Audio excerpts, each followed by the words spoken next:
Bonjour, dans ce septième tutoriel concernant Adobe Captivate, on va continuer à parler des fonctionnalités glisser-déposer. Aujourd'hui, on va vous montrer comment glisser un ensemble d'objets dans une seule cible de glissement. Et on va vous montrer comment insérer des actions avancées qui vont concerner un ou des objets et non pas toute la diapositive. Le travail que nous avons réalisé dans ce tutoriel est l'insertion d'un module de suivi des actions. Par exemple, on va faire un exercice de glisser-déposer et on ne va permettre qu'un certain nombre d'erreurs.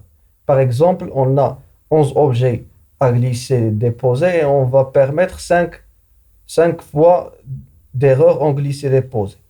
Donc, l'apprenant doit avoir sur la diapositive ou sur l'application de glisser-déposer un compteur de nombre d'actions erronées. L'exemple qu'on va utiliser est simple. On va prendre des glisser-déposer des formes, par exemple glisser, différencier entre les cercles et les triangles.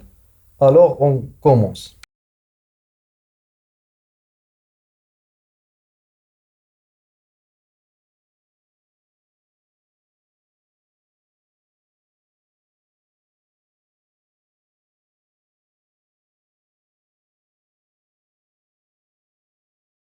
Maintenant, je vais insérer trois diapositives, deux diapositives de feedback et une qu'on va la considérer comme la continuation du cours ou des quiz.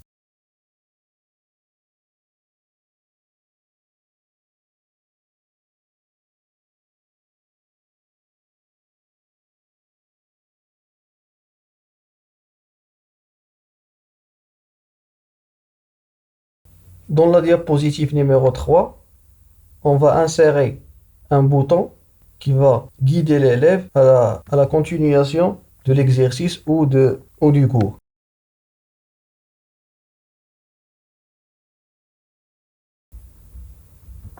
On va modifier l'action de bouton pour qu'elle sera allée à la diapositive et on va nommer la diapositive. Aller à la diapositive numéro 5.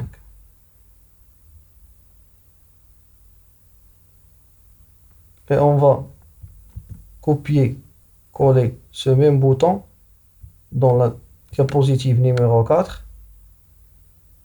Et on va changer selon, soit on va changer, aller à la diapositive numéro 5 si vous allez ajouter un autre contenu par la suite entre ces deux diapositives.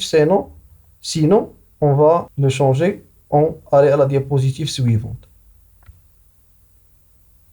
Maintenant, nos diapositives sont prêtes. On va commencer l'interaction glisser-déposer. On vient ici, on clique sur interaction, glisser-déposer. Maintenant, on a l'assistant glisser-déposer. On va, comme vous le savez maintenant, on va déterminer les sources de glissement. On sélectionne tous les cercles et on ajoute un type d'interaction. On va le nommer par exemple cercle. Puis, on sélectionne les triangles et on ajoute un autre type.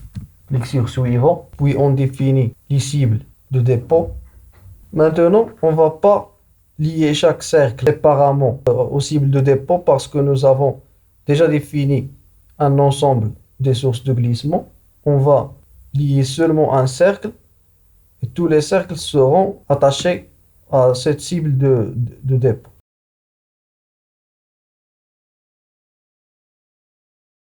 On clique sur terminer. On va décocher les jantes d'échec et les jantes de succès parce que nous avons déjà,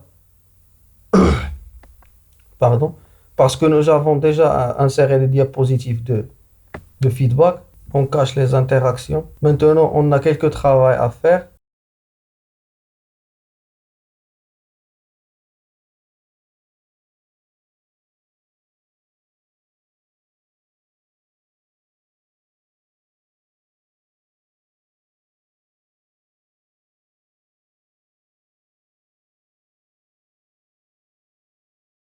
On va ajouter un effet de zoom sur chaque source de dépôt.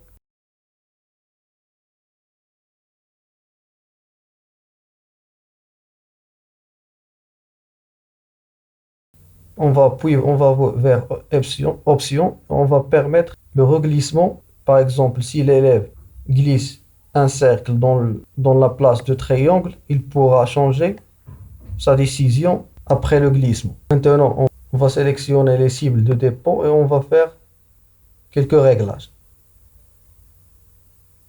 On va choisir mosaïque parce que nous avons plusieurs objets à déposer. On va commencer depuis le bas vers le haut parce que nous avons une écriture dans le haut de la source du dépôt. La taille. Par exemple, lorsque nous glissons un cercle dans la cible de dépôt, il doit minimiser sa taille de 50%. Comme vous voyez, on a les sources de glissement ont une taille supérieure à la cible de dépôt. Donc, il doit minimiser sa taille de 50%. L'audio, lors du glissement, par exemple, on va choisir ce son-là. Maintenant, on va sélectionner une seule cible de dépôt et on va l'attribuer une action qui va s'ancrer sur cette cible.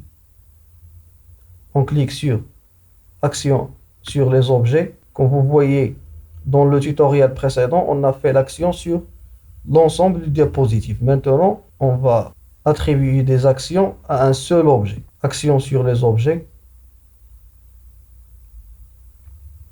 On a cette fenêtre-là.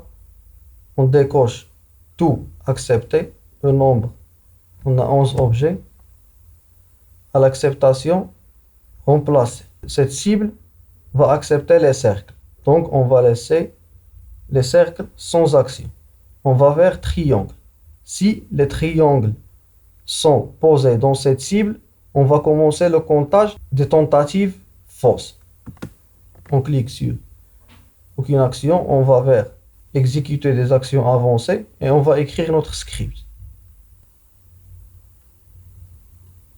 Avant de commencer d'écrire le script, on doit ajouter une variable,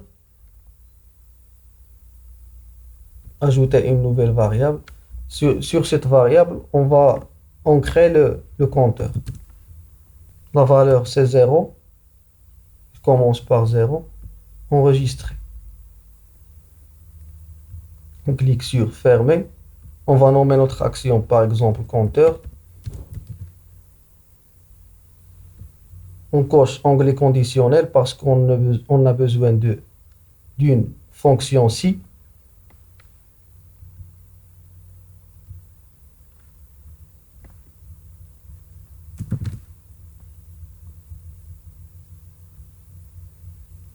Supérieur égal. Par exemple, on va donner la possibilité de 5 glissements fausses.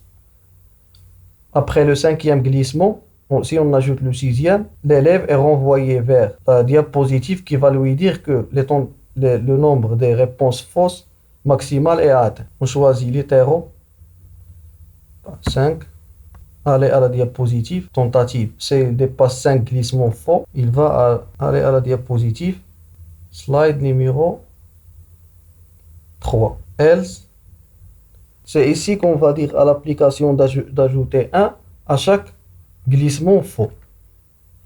La fonction, on a déjà travaillé par cette fonction incrémenter. Incrémenter la variable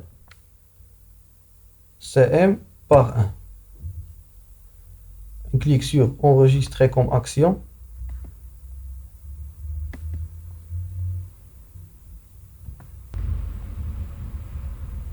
On va faire la même chose avec la cible triangle. On vient vers action sur les objets. Si l'objet glissé est triangle, ne rien faire. Si l'objet glissé est un cercle, il doit exécuter le script.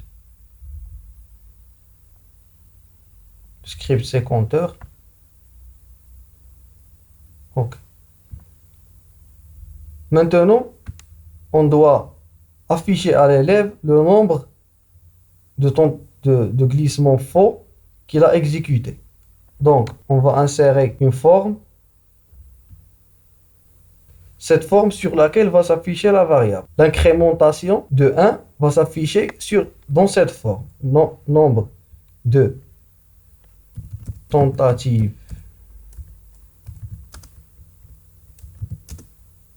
non valides.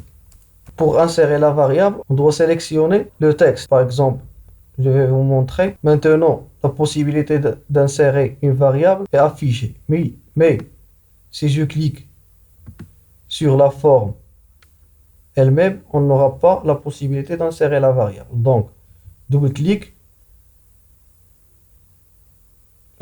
Lorsqu'on aura la possibilité d'insérer le texte, on aura la possibilité d'insérer une variable.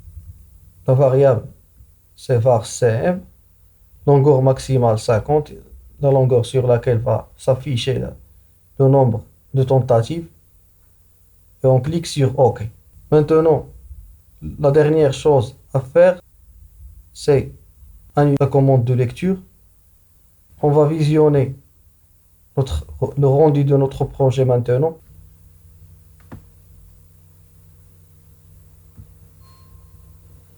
Comme vous voyez, le nombre est incrémenté de 1. À la 6e tentative, il va me renvoyer vers la slide numéro 3. Comme vous voyez, vous avez dépassé le nombre de réponses fausses permises. Si je clique sur suivant, il va me renvoyer vers la diapositive vide. Cette diapositive peut être une diapositive, comme j'ai dit, de quiz ou de questions ou de cours. On va voir maintenant l'aperçu. Si je fais des choix justes,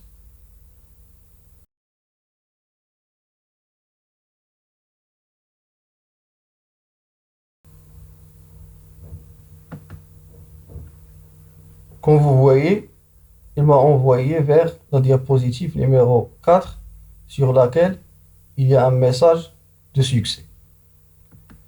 C'était tout pour le tutoriel d'aujourd'hui. À bientôt.